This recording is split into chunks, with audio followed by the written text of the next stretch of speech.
ప్రపంచాన్ని వణికిస్తున్న కొత్త వైరస్లు. కరోనా భయం వేడక ముందే మరో 2 వైరస్లు ప్రపంచ దేశాలను భయాందోళనకు గురిచేస్తున్న పరిస్థితి. ఈ వైరస్ ఎఫెక్ట్స్ ట్రీట్మెంట్ విషయంలో ఆందోళన చెందుతున్న ప్రపంచ శాస్త్రవేత్తలు మరో మారు లాక్డౌన్ తప్పదేమో అన్న వాదనలు అందరినీ కంగారు పెడుతున్నాయి.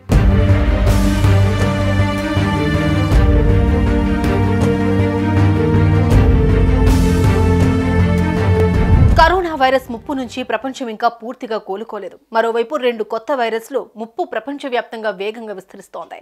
మంకీ పాక్స్ తర్వాత ఓరోపౌచ్ అనే వైరస్ అమెరికాతో సహా ప్రపంచంలోని అనేక దేశాలలో వ్యాపించింది. Centre for disease control and prevention CDC ప్రకారం యుఎస్ తో సహా యూరోపియన్ దేశాలలో ఓరోపౌచ్ కేసులు నమోదవుతూ ఉన్నాయి.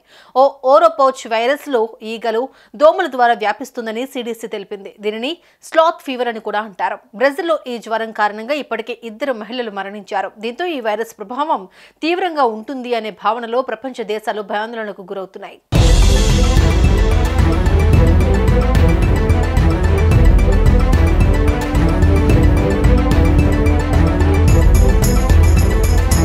ఓరోపౌచ్ వైరస్ ఈగలు, కీటకాల ద్వారా వ్యాపిస్తుంది. ఇది మిర్జ్ అనే ఈగ కాటు ద్వారా వ్యాపిస్తుంది.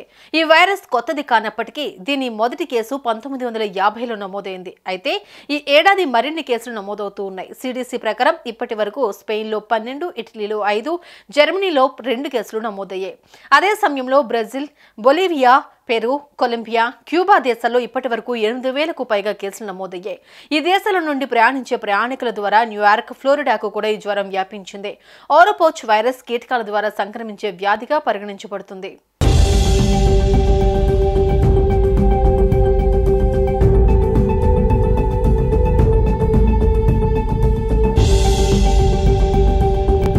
వ్యాధి సోకిన ఈగలు, కీటకాలు కుట్టడం ద్వారా ఈ జ్వరం వ్యాపిస్తుందని ఎపిడెమియాలజిస్ట్ డాక్టర్ జుగల్ కిషోర్ చెబుతున్నారు. ఈ వైరస్ అడవి ప్రాంతాల్లోని కీటకాలు, పక్షులు, కోతులు, మార్మోసెట్ల ద్వారా వ్యాపిస్తుంది. ఈ జంతువుల నుండి మానవులకు చేరుతుందని తెలిపారు.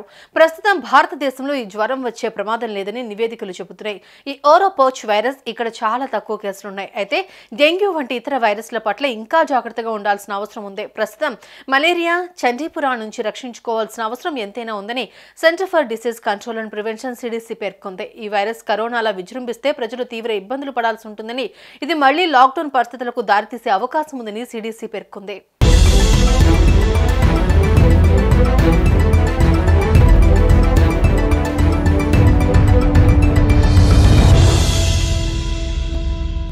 ఈ వైరస్ సోకిన ఈగ లేదా దోమ కుట్టిన 7 నుండి 10 రోజులలో ఓరోపౌచ్ వ్యాధి లక్షణాలను చూపడం ప్రారంభిస్తాయి.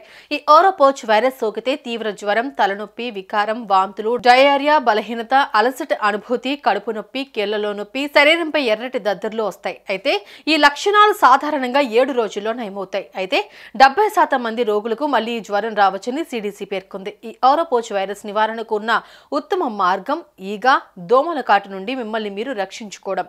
దీనికోసం చుట్టుపక్కల పరిసరాల్లోని పరిశుభ్రతపై ప్రత్యేక శ్రద్ధ వహించాలి. ఇప్పటి వరకు ఈ వైరస్ కు తగిన చికిత్స లేదా వ్యాక్సిన్ గానీ లేదు. చికిత్స తీసుకునే సమయంలో తగినంత నీరు త్రాగాలి, విశ్రాంతి తీసుకోవాలి. ఈ వైరస్ లక్షణాలు వారంలో తగ్గిపోయినా సమస్య తీవ్రంగా ఉంటే ఆసుపత్రిలో చేరడంలో ఆలస్యం చేయవద్దని డిసీజ్ ఎక్స్పర్ట్స్ సూచిస్తూ ఉన్నారు.